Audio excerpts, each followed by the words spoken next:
Magandang araw po sa inyong lahat and welcome back to my channel. Apat na mga balita po ngayon ang gusto kong bigyan ng sarili kong opinyon. Ito po ay pansarili ko lang opinyon. Pwede tayong magkaiba ng opinyon sa ibang mga bagay, pwede rin naman tayong magkasundo. Pero ang importante po, respetuhin po natin ang opinyon ng isa't isa. Unang-una po rito, pahayag ng ating Presidenteng Bongbong Marcos, no more active NPA guerrilla fronts. President Ferdinand Bongbong Marcos Jr. said Saturday that the New People's Army, the armed wing of the Communist Party of the Philippines, no longer has an active guerrilla front. Sabi po niya, last year, nakapag-neutralize tayo ng 1,399 of communist and local terrorist groups. Nakakuha tayo ng 1,751 firearms through capture, confiscation, and recovery or surrender. Ngayon, maaari na nating ma-report na wala ng active NPA guerrilla fronts as of December of 2023. The President's latest pronouncement comes after recent similar statements from the Armed Forces of the Philippines and the National Task Force to End Local Communist Armed Conflict o yung NTF-ELCAC about the communist rebels' alleged weakened state. Now, the President said the government would continue dismantling guerrilla fronts as the police and military forces have been significantly enhancing the country's internal security. These accomplishments underscore our steadfast commitment to peace and stability. The President has offered amnesty to rebels, including former members of the CPP, NPA, NDF, to encourage rebels to return to the fold of the law. So ang ibig sabihin po ba nito ay wala ng mga NPA?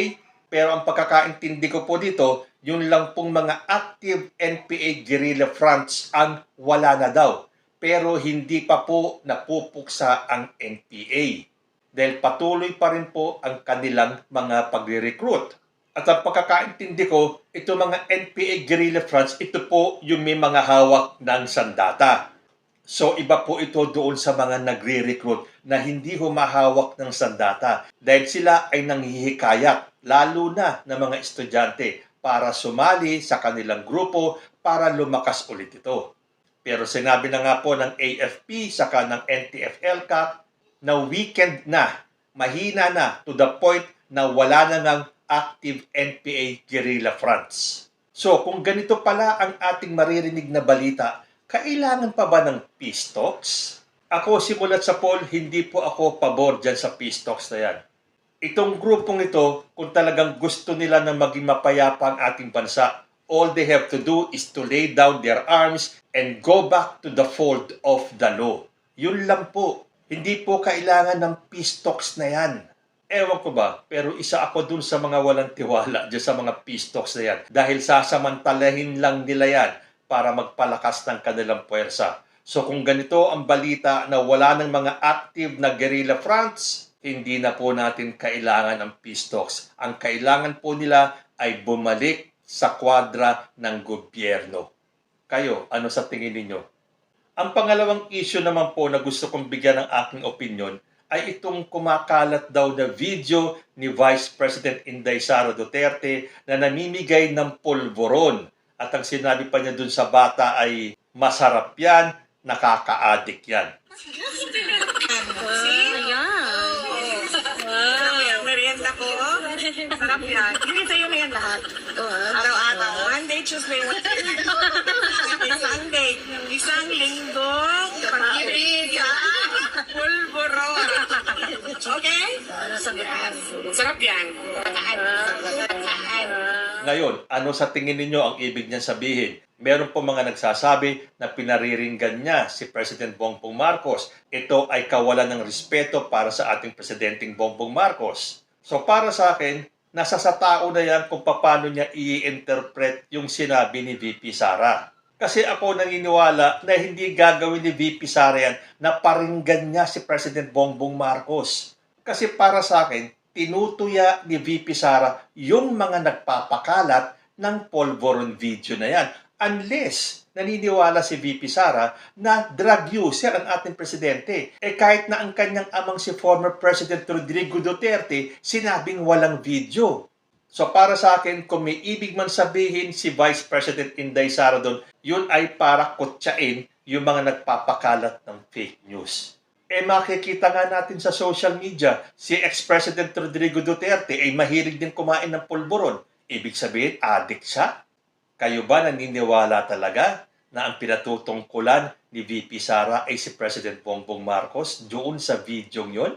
Well, again, sinasabi ko nga sa inyo, kanya-kanya po yan ng interpretasyon. Para sa akin, hindi po gagawin ni Vice President Inday Sara ang magpatutsada kay President Bongbong Marcos. Kahit na may mga nagsasabing buwag na ang Uniteam, I still believe dyan sa Uniteam na yan.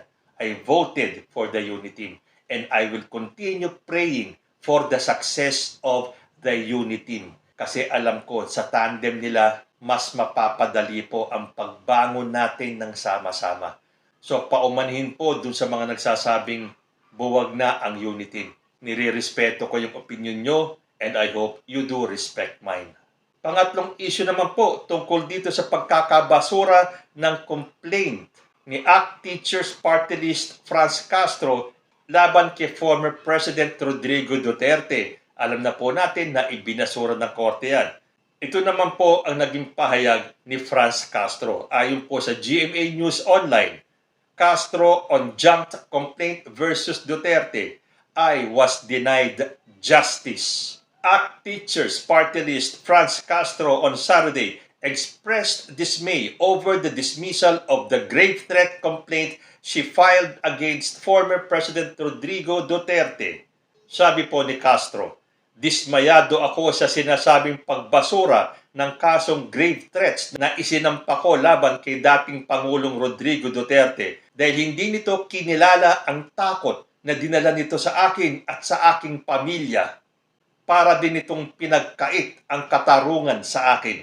Although hindi pa daw po natatanggap ni Castro yung kopya ng desisyon. Sabi pa niya, kailangan pa namin mapag-aralan ang desisyon at makipagkonsultahan sa aking mga abogado para sa mga susunod naming mga hakbang. Dahil doon po sa hindi pa nakakaalam, na-dismiss po yung kaso for want of sufficient evidence. Dahil sabi nga po ng Quezon City Prosecutor's Office, the way or the manner by which Duterte uttered his remarks and the words he used do not convincingly establish that indeed respondent intended them to be taken seriously. Although ganyan po kasi talaga. Kung sino po ang natatalo sa kaso, ang lagi nilang sinisigaw, I was denied justice. So kayo po, sa tingin ninyo, Castro was denied justice? At ang panghuling issue naman po na gusto kong bigyan ng aking opinion ay tungkol po dito sa Chacha for sale. Alam po natin na itinutulak ng ilang mga kongresista ang Chacha at ito po ay isinusulong nila through the People's Initiative. Kayo po ba ay pabor na mapalitan na ang ating Constitution? Well, para po sa akin, oo. Ibang-iba na po ang panahon ngayon at marami na pong dapat baguhin dyan. At pabor din po ako sa People's Initiative. Kaya lang, ang hindi ako pabor ay yung nababalitaan natin na nagpapapirma kayo kapalit ng ayuda. Di parang yun ang binibili ang pirma ng mga taong bayan. Yung form na ito, para ito sa kinakalap ng ating mahal na congressman na signature campaign. Para saan po yung signature campaign? Para po sa pag-amyenda o sa pagbabago ng 1987 Constitution. Ito, para po gusto nila itong mabago. Kasi, di ba, marami na yung mga dati pang batas na hindi naman po naaangkop na sa panahon ngayon. So, ito po, kung sakali po ito napapabor po sa atin, marami po tayong makakalap si congressman dito. Magkaroon po tayo ng charter change. Malaking tulong po ito sa atin. Bakit? Di ba po binibigyan tayo ni congressman ng AX? Di ba po binibigyan tayo ni congressman ng tupad? Ang AX po ba at tupad batas ngayon? Wala pong batas, di ba? Hindi ba tayo talaga pwedeng kumilos ng totoo? Yung walang halong mga monkey business. Kung talaga pong gugustuhin ng taong bayan ang Chacha through the People's Initiative, hindi po natin kailangan bilhin ang boto ng taong bayan. Tapos na po yung ganung panahon. Kung papansinin nyo, kahit yung mga nakaraang eleksyon, doon sa mga nagbo-vote buying, ang ginagawa ng ating mga kababayan, yes, tatanggapin nila yung pera, pero iboboto pa rin nila kung sino ang gusto nilang iboto. So kung totoo man po itong kayo ay bumibili ng pirma ng taong bayan, tigilan nyo na po yan. Kung talaga pong gusto ng taong bayan ang palitan ang Constitution through this People's Initiative, hindi po natin kailangan bilhin ang kanilang pirma.